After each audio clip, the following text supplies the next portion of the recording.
wa kana min ahlil istifa'i wal wala wa idza istahkama hadha syuhud sara abdahul mukhtarul maudud. Ketika saya sama jenengan ini sudah dipilih oleh Allah Ta'ala untuk faham bahwa setuju negak dinto Allah yang ngatur semuanya, maka kita telah sara abdahu, kita akan menjadi hambanya al-mukhtar, yang dipilih, al-maudud, yang disayang oleh Allah Ta'ala. Waqad yaghibu bi rabbi an kulli dzalik. Maka semua problem itu akan hilang bersama dengan kesatuan kita kepada Allah Subhanahu wa Ta'ala. Kesatuan apa? Ya ingat kepada sifat kasih sayangnya dan yang lain-lain. Kemudian wa tilkal ghayatul quswa liqalbis salik. Jadi seorang salik itu tujuan puncaknya, tujuan tingginya adalah bagaimana dalam hidup ini kita pasrah. Jadi memasrahkan semuanya kepada Allah Ta'ala. Jangan terlalu ikut dengan pikiran. Pikiran itu tidak akan pernah menyelesaikan masalah. Pikiran itu yang ada hanya nambah masalah. Contoh, kita mikir solusi problem kita hari ini. Menurut saya yang terbaik ini. Ternyata sebulan kemudian yang kita katakan terbaik hari ini gagal. Terus mana katanya? Yang katanya bulan kemarin ini yang terbaik. Kok tetap gagal misalkan? Berarti dalam pilihan ini ada kesalahan. Sudah bilang jangan ikuti pikiran dalam menjalani hidup, tetapi ikutilah petunjuk Allah Ta'ala. Jadi dzalikal kitab, itulah kitab yang di dalamnya ada petunjuk. Itu harus digunakan, harus diamalkan.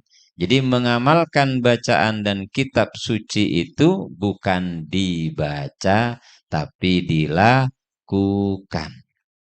Jadi Al-Quran itu bukan hanya sekedar dibaca, tapi juga dilakukan. Qalu kana bil kursyida unli biha wa su'ila ba'duhum amman taladdada bil bala minal awliya.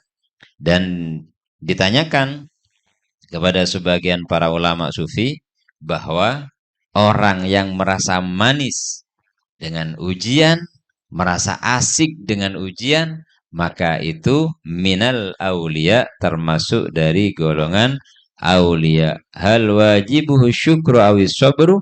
Faqala asyukru li khurujihi an kaunihi bala'an bitaladdudihi bih. Bahwa kalau ada orang diuji, terus dia menikmati dengan ujian itu. Jadi ada calon mahasiswa baru masuk kampus ikut tes itu asik gitu. Tidak sepaneng.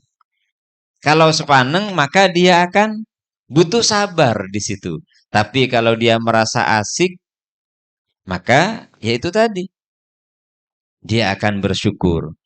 Sehingga dalam kehidupan itu jadilah manusia yang diuji, jangan jadi bahan ujian.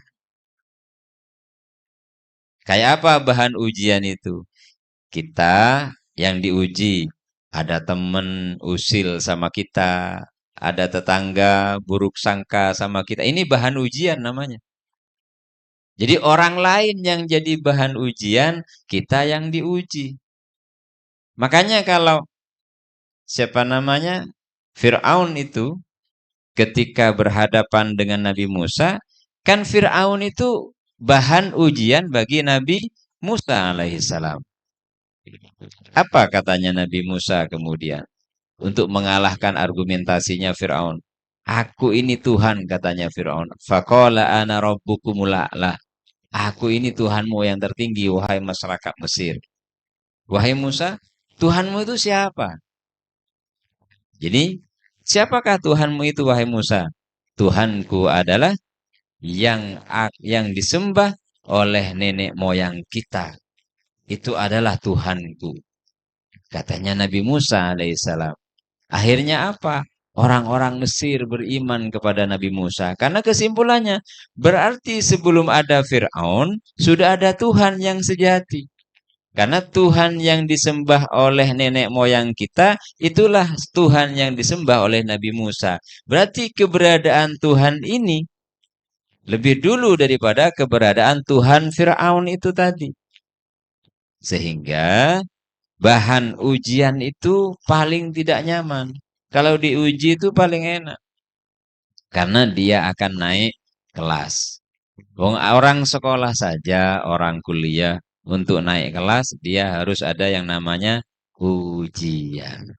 Kalau tidak mau diuji, gampang. Tak usah sekolah. Namun tidak mau diuji di muka bumi, ya tak usah odik, gitu aja. Selama kita masih hidup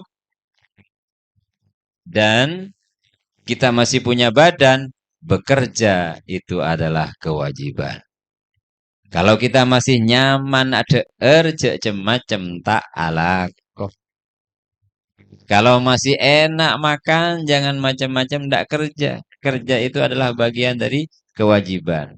Tapi kerjanya, niatnya adalah mencari karunia, meminta karunia rizki dari Allah Ta'ala.